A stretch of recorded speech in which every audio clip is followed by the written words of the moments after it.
Assalamualaikum warahmatullahi wabarakatuh. Salam sehat pada pagi yang berbahagia ini di masa pandemi. Kita masih diberikan kesempatan, ruangan waktu sehingga bisa hadir di ruangan yang berbahagia ini. Salawat dan salam marilah kita sanjungkan kepada Nabi besar Muhammad SAW yang telah mewariskan Islam dan pengetahuan ketika ini. Yang kami hormati Bapak Ketua MPD. Jadi pada hari ini kita turut berbangga bisa mendatangkan tim dari MPD Kota Langsa untuk sharing kepada kita tentang bagaimana cara memotivasi yang ada di kita selama di masa pandemi ini. Jadi tema yang kita angkat pada pagi ini adalah tentang sugesti peserta didik menghadapi tantangan di masa pandemi ini. Oke, pada Pak Terima kasih. Bismillahirrahmanirrahim. Assalamualaikum warahmatullahi wabarakatuh. Alhamdulillahirrahmanirrahim. Wassalatu wassalamu ala asyrafil anbiya'i wal mursalin wa ala alihi wa sahbihi ajmain. Jadi sebagaimana yang telah kami sampaikan bahwa salah satu mungkin tujuan adalah untuk menyampaikan sharing bagaimana strategi memotivasi siswa atau mahasiswa dalam belajar baik di tingkat S1, S2 dan S3. Di tugas MPD ini merupakan salah satu tugas mulianya dalam rangka mensinergikan program-program pendidikan yang telah dicanangkan baik oleh Dinas Pendidikan Provinsi, Kota, dan juga tentunya Kementerian Pendidikan. Jadi tujuan kita bersama kita bangun pendidikan Aceh ini untuk mencapai cita-citanya. Kami tidak memperpanjang mukadimah. Sekali lagi selamat datang kami ucapkan dan selamat berbagi sharing pengetahuan dan nanti juga mungkin akan tanya jawab kepada kita semua. Demikian yang dapat kami sampaikan. Terima kasih atas segala perhatiannya. Mohon maaf atas segala kekurangan. Billahi taufiq wal hidayah. Assalamualaikum warahmatullahi wabarakatuh. Terima kasih banyak Pak Dr. Asnawi atas welcoming speech-nya. Nah, sekarang kita menuju kepada agenda kedua, yaitu mendengarkan sharing session yang akan disampaikan oleh Ketua Majelis Pendidikan Daerah Kota Langsa kepada Pak Dr. Ades Ahmad Hasan. Kami persilakan. Assalamualaikum warahmatullahi wabarakatuh. Kami ada 11 orang semuanya, tapi karena memang situasi yang dibatasi tidak bisa karena COVID-19 ini, jadi yang lain ada yang bukan direktur sibuk ya. Sekarang ini keadaannya agak terpinggir sedikit, maka MPD mengambil alih di mana orang yang ada pandai profesional di situ kami jaga. Di situ nanti akan ketemu cara-cara yang lebih bagus. Makanya kami lihat sekarang kemarin lebih cocok kami akan ke pasca sarjana ini. Di sini akan mendapat akal kami sedikit. Kami harus mencari ini sebenarnya mencuri akal. Datang ini mencuri ilmu datang kemarin. Kalau nggak kita pancing ini, padahal kalau saya berbicara ini kan sama dengan mengajar bebek berenang. Bebek berenang ini. Tapi bukan itu, kami mau pancing sedikit biar mendapat sedikit ilmu. Yang anehnya ini, kalau dulu ya mengajar langsung ketemu dengan faktanya, orangnya langsung, sehingga kita bisa didik, bisa kita bimbing, baik dalam bidang akhlak dan lain-lain. Sekarang ini enggak lagi, sehingga sosialnya itu sudah hilang sosial tinggi. Kalau dulu memang dia sebagai anak dan ayah mudah. Tapi sekarang dengan segalanya virtual, segalanya dengan dunia maya, sehingga agak terpisah. Tetapi apa nggak boleh ikut? Enggak boleh ikut, pasti kita ketinggalan. Maka harus ikut. Dan Nabi juga menyuruh, tafakkaru bi khalqillahi wa la tafakkaru bi dzati. Selidikilah apa yang ada di permukaan ini, apakah di laut, di langit, di gunung, selidiki, asal jangan dah. Coba para ahli satu orang di dunia ini menciptakan nyawa, atau yang mau meninggal sambung nyawa, itu enggak dikasih. Kapan saja sampai dunia kiamat, kalau kita percaya kepada hadis Al-Quran, ini tidak akan bersambung. Tapi yang lainnya segalanya bisa.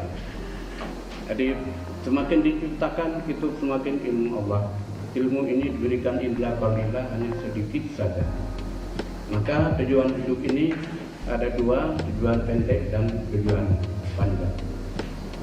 Tujuan pendek dalam pendidikan adalah sampai ketemu output, sedangkan tujuan panjang adalah outcome. Begitu kita selesai, habis, padahal ilmunya nggak punya ilmu, itu output aja, yang banyak lulus tapi nggak apa. Tapi kalau outcome ini tujuan panjang, karena bisa digunakan oleh semua customer, semua orang, apakah dikerjakan, menciptakan pekerjaan atau bekerja di pekerjaan yang sudah ada di perusahaan, ini outcome. Inilah tujuan pendidikan. Dan kemudian pendapat tujuan panjang dan pendek dalam agama. Ya ayyuhalladzina amanu taqullaha wal tanzur nafsun ma qaddamat lighad. Allah menanyakan, apakah kamu, apa yang sudah kamu persiapkan untuk dirimu akan datang. Menandakan bahwa hidup di dunia ini mencari segala ilmu adalah untuk akhirat. Ini hanya sementara, akhirat yang selama-lamanya. Berarti kita harus, ilmu memang wajib cari, uang pun harus wajib cari supaya bisa mendukung itu semuanya. Kalau dulu kita memberikan, saya pernah dulu memberikan di mana? Di khusus. Banyak datang, saya menanyakan, apa tujuan belajar kamu? Tujuan akhir. Tujuan akhir yang sejujurnya apa? Yang sejujurnya apa? Kaya, bisa banyak uang. Ya. Kalau banyak uang itu, kalau kita belajar buat uang bisa, tapi bertentangan dengan undang-undang, peraturan, sehingga nanti siap uang kita belajar sekali masuk penjara bertahun-tahun. Jadi yang kamu katakan mencari uang sudah benar, tujuan paling akhir. Inilah tujuan akhir yang kamu belajar, inilah uangnya. Yang kamu belajar ini sedikit, itu sudah mencetak uang. Begitu selesai itu semua mahir ahli dalam bidang kamu, uangnya akan mencari kamu. Kalau kita cari uang, uang akan lari jauh. Tapi bagaimana caranya supaya uangnya mencari kita? Saya tanyakan, kamu datang kemari bawa apa tadi? Uang. Saya duduk di sini, tapi kamu bawa uang. Nah, begitu juga kamu nanti belajar. Kebetulan tidak lama datang orang bedel. Pak, ada yang tamatan SMA yang tahu bahasa Inggris sedikit. Oh ada, kasih. Udah dapat kerja, jadi dari contoh. Sehingga motivasi itu yang paling tinggi. Di kursus saya itu beratus orang muncul di dalam hutan.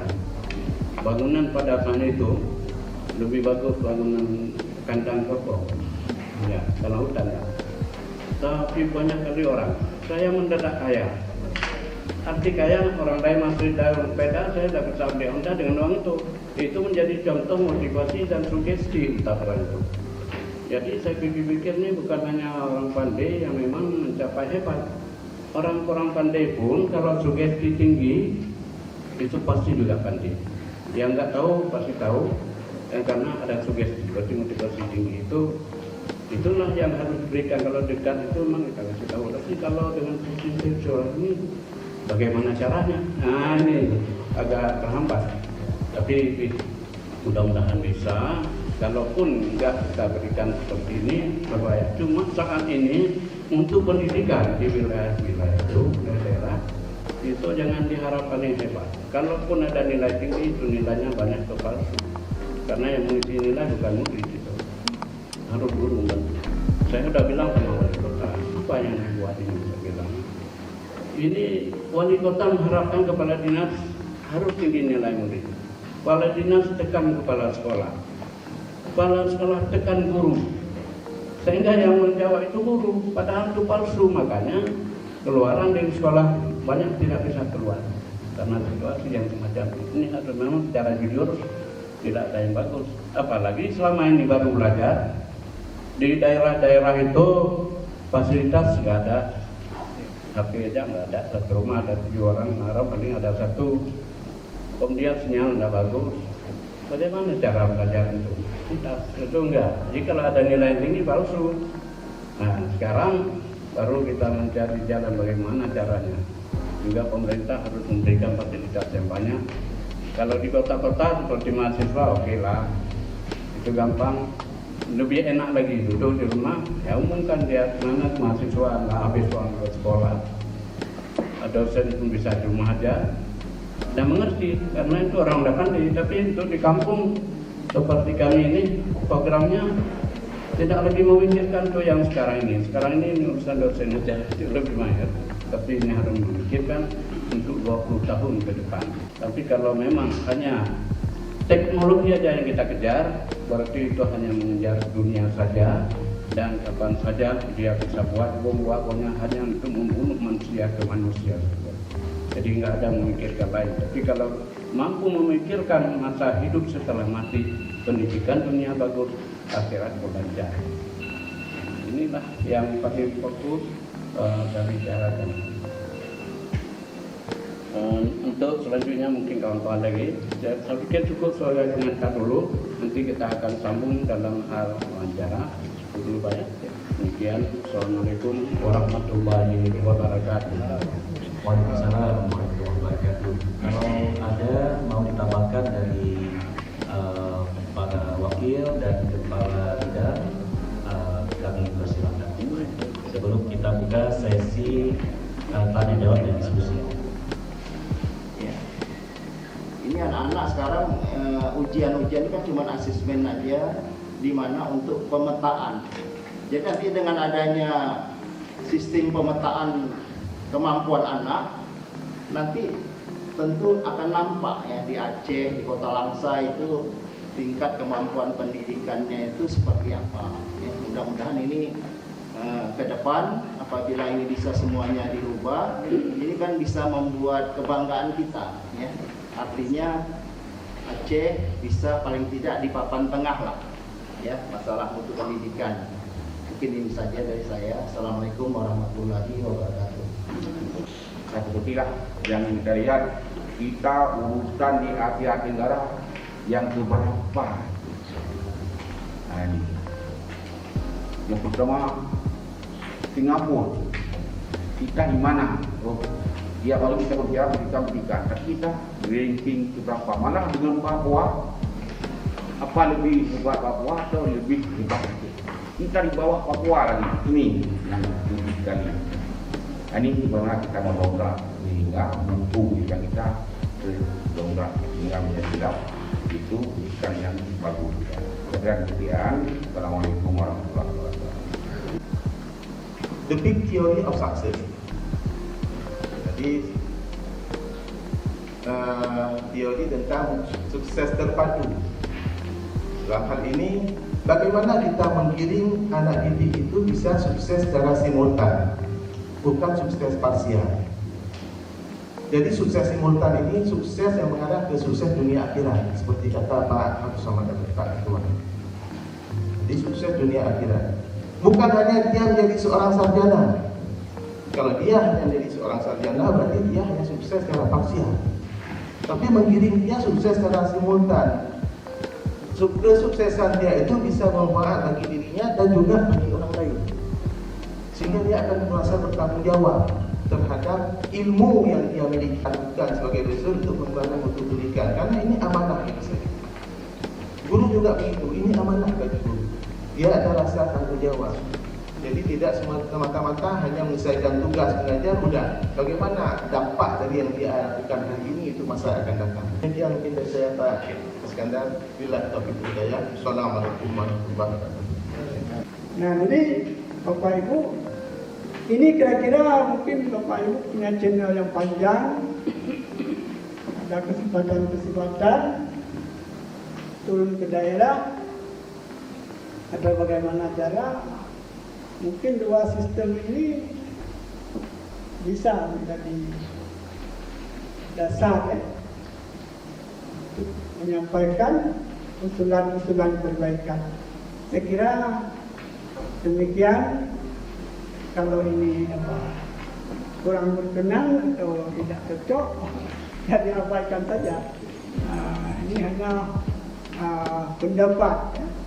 Tapi pendapat ini berdasarkan pengalaman juga. Demikian, terima kasih. Kurang kami mohon maaf. Assalamualaikum warahmatullahi wabarakatuh. Nah, jelas untuk meningkatkan ini kita nggak bisa bekerja sendiri. Kampus juga nggak bisa dia bekerja sendiri, juga MPD, dinas pendidikan tidak bisa bekerja sendiri. Tapi kita harus selalu bersinergi untuk membangun kualitas pendidikan yang ada di Aceh. Nah, jadi untuk itu kami persilakan dari tim akademisi FKIP. Di sini ada Pak Dr. Zulfakri, ada Pak Dr. Anwar, ada Pak Dr. Saiful, dan juga kita ada alumni S2 di sini ada Pak Haris. Ini adik ya, mahasiswa saya, bimbingan saya. Ada Alfata. Nah, ini mahasiswa S1 baru selesai juga, masih fresh graduate, dan ini ada adik-adik yang masih S1 ya. Jadi Stephen, Dimas, ya, Pata, Haris, ada Intan. Nah, kita bisa aja sharing tentang apa yang kita alami di sini di kampus, dan juga kita bisa bertanya untuk mengetahui bagaimana sebenarnya situasi pendidikan yang ada di daerah, gitu ya. Mungkin dulu awalnya kami persilakan Pak Dr. Zul, ya, kami persilakan. Padahal kesuksesan itu adalah kolaborasi dari semua pihak. Nah, ini persoalan yang ada sekarang. Dan juga sempat dalam perkembangan terakhir malah menjurus yang disorot adalah LPDK selaku instansi yang menghasilkan guru. Ini kita tak enak juga Pak Iskandar ya, itu kena LPDK ya, instansi penghasil guru. Kalau begitu kita memang kesannya tidak enak, tapi itu positif. Berarti bahan proyeksi bagi kita Pak Iskandar. Apa yang harus kita lakukan untuk meningkatkan mutu output daripada mahasiswa kita yang ada di perguruan tinggi, terutama yang masih guru. Oleh karena itu mungkin kami peluang-peluang inilah yang sangat kami butuhkan untuk mendapatkan informasi dari bapak-bapak semua di daerah. Apa persoalan yang ada di sana? Kemudian apa yang harus kami lakukan di tingkat perguruan tinggi supaya bisa memperbaiki kondisinya? Jadi memang kalau model pembelajaran, metodologi pembelajaran ceramah memang itu udah nggak terpakai lagi, karena itu tidak akan membuat siswa aktif. Jadi sekarang Bapak Ibu itu ada 9 sebenarnya model pembelajaran yang diterapkan oleh kementerian kita. Nah, salah satu yang disebut sama Dr. Anwar tadi yaitu tentang PBL, Project Based Learning, ada Discovery Learning, kemudian ada istilahnya Problem Based Learning. Nah, itu tiga model pembelajaran itu yang sering dipakai di level sekolah. Oke, kita tutup dulu dengan mengucapkan alhamdulillah. Kita tutup acara ini. Wassalamualaikum warahmatullahi wabarakatuh. Kita foto bersama dulu Bapak Ibu ya. Oke, kita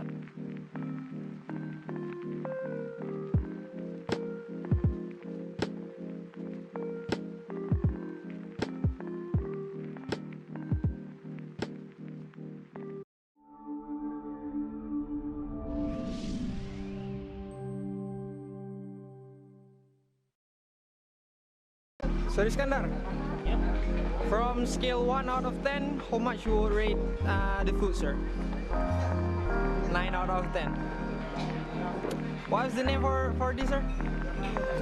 This is what we call by buah belangong. Buah belangong. And this one is sirebo. Sirebo.